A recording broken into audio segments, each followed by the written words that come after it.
So the other day I was on Amazon and I wanted to see what were the top selling headphones that they sold. And it's crazy because like the first four are all Apple products, like the AirPods, AirPod Pros, and the wired AirPods. But the fifth product was by JBL, and it is the JBL Tune 510 BT, which is their wireless headphone. And I noticed that it was originally $50 and it's now $25. So I wanted to check it out and see what kind of sound you get from it. All right, so let's get to the unbox of these things. Shh, you're not supposed to be laughing. No one knows you're in the room. So when you unbox them, here you go. So you get the headphones in this plastic container. You also have the USB cord to connect them.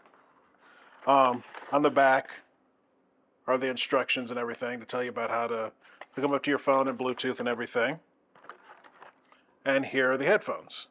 And it's pretty cool because they actually fold up. There's no case that comes with them.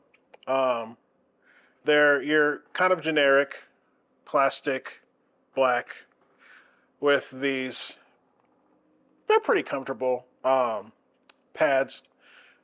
And it's not a bad headphone. I kind of worry about longevity, but they're pretty sturdy. It's not like this is loose or wiggly. They do have a nice little soft pad here on the top. My big issue though with them was clamp force. And since this is plastic, it's not like it's metal where I can bend it out, kind of like I had to do on the HD600s. And that's kind of an issue. They're really kind of clampy. And what's even crazier is like this soft part here isn't really that soft. So I kind of had an issue of getting them comfortable on my head without feeling the hot spot on the top of my head. But you know, I have a really big head, so that might be an issue for the big-headed people. My wife tried them out, and she felt like they were comfortable. They're very light, so it's not like it's this big, heavy thing on your head. But that's just something to keep in mind. But build quality and everything else is pretty solid.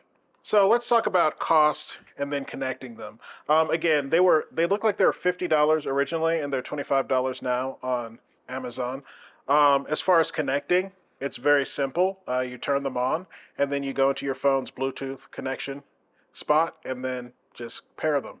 I usually test phones, or, I'm sorry, not phones, but headphones out by leaving my phone in one room and seeing how far I can walk away. And they actually did very, very well. They are 40 hours for playtime, and that pretty much is what I got when using them. So there's that. So let's talk about sound. I was thoroughly impressed by these.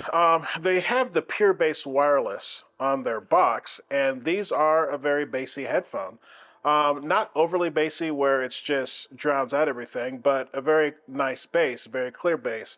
I usually try things out by using Polyphia's Playing God just to see how well it handles and how quickly it can keep up with that beautiful guitar picking.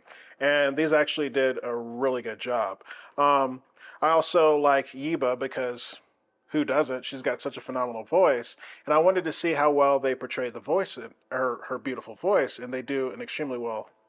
They do extremely well in presenting her voice to you, especially on tracks like Evergreen, which is one of my favorites. They sound really good. I tried jazz on them, and if you watch this channel, you know I like Miles Davis, So What? And they're very good at separating sound, which is very, very important so everything's not claustrophobic. Like there's a nice little stage there where you hear things. So let's talk about bass. The bass is a bit heavy, but it's not detrimental to the sound. The mids, voices sound good. Instruments sound very good.